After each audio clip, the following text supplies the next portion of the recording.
PTV, Telebisyon ng Bayan.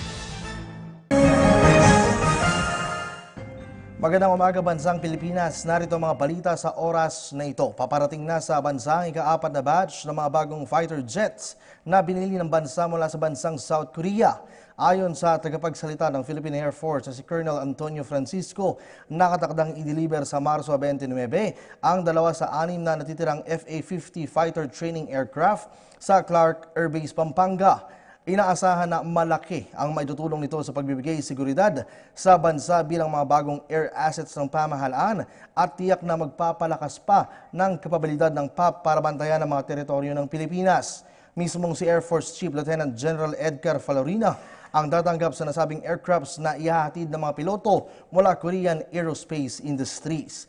Ngayong taon, umaasa ang Philippine Air Force na maihahatid na sa bansa ang 12 supersonic jets na nagkakahalaga ng 18.9 billion pesos.